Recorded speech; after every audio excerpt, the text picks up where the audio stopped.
Hello, everyone. This is Dr. George, Doctor of Business Management, Specialization in Accounting, Master's in Human Resource, Undergraduate in Management, Finance, and Information Systems. Hey, wanted to come to you today feeling inspired, my basically handling family business. You can tell I'm out in the field, but feeling inspired this week, watching graduations, people move from one academic pursuit to the other academic pursuit. Figured really inspired to actually discuss the next part of human capital.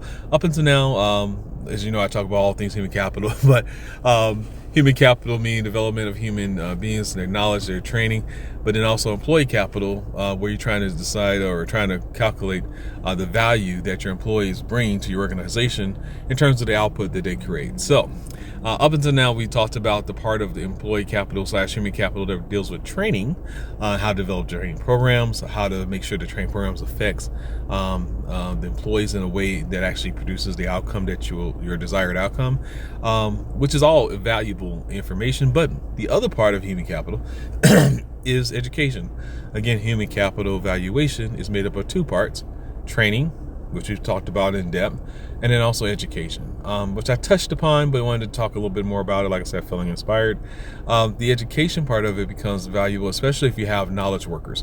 And in essence, what that is if you hire employees to make decisions, like their main function is not necessarily to put one widget attached to one gizmo and make a product, where it's more labor intensive, but you're actually hiring for actually their decision making ability. So their education or the academic education becomes part of it. Again, if you look at them to create widgets, then it's tradecraft. So then it's the trade education that affects it. Again, it all depends on what the work is and making sure that their academic pursuits matches the job function. That way you can have an outcome or an output that's desired to both you and your employees. So again, speaking to business owners, especially if you want to offer programs that help go towards tuition reimbursement or those type of things, or further your employees' academic pursuits, you want to try to match up that academic pursuit with the actual job function, or at least the next job function that you want them to have. Again, the idea that some employees may want to move up, and you may want to help them with that next educational level in order to move up to the next position. So that's some benefits you can also offer as well. But again, human capital usually made up of those two functions: training and education. The other part I want to discuss with you today is briefly discussed before about my company, N.M.S Management Solutions. Just want to let you know that's one of the functions that we do provide.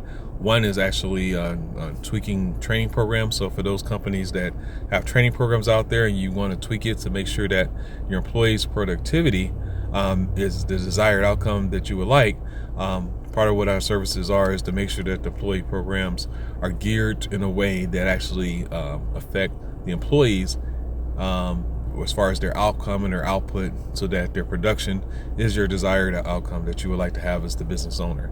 The other part we do is more academic, which is basically tutoring services that we provide, whether it's algebra, geometry, the advanced math in high school, up until the college level, management, accounting level.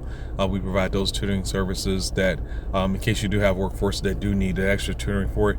Again, it's not just for kids, it could be for adults as well, just to make sure that their math level and their math skills or their accounting skills are up to part, that would actually allow them to make the decision that you would like them to make, to have the desired outcome, which is usually more productivity, more profit, that sort of thing. So again, that's one of those other services that we offer. Again, helping develop training programs and tweaking them so they can be more productive, and then also helping the employees through tutoring services, advanced math, and business and management and accounting courses as well. We tutor in that to help increase the value of the employees. The third part that we actually do, we've been doing for a while, but it's less known, is the estimate writing for those of you who are independent adjusters out there who are writing estimates, but during this hell season, you're a little bit behind. You are trying to get to each roof that you could possibly can to get the estimate wrote and make sure that the clients get the checks that they need and they deserve in order to get the repairs done. Sometimes you can get behind and you may need some help writing those estimates. That's one of the services that N.M.S Management Solutions also provide as well. Check out our YouTube videos. We can find us on the N.M.S Management Solutions and also under Dr. George. And so check those out. I'll probably be talking more about those in future videos, so just want to give you a heads up on that. But again, out in the field, enjoying life, watching people pursue their academic endeavors, feeling inspired to talk about that next level of human capital. Again, it's not just training, it's also education. Both are important. Both together makes your employees valuable, and that should show up in your output so you guys can actually make some increase more money and hopefully share some of that wealth with your employees. Again, they are your most important asset. So once again, as always, when it comes down to business, making money, increasing value of your employees, always mind your business. All right. Thanks, guys. Have a great day.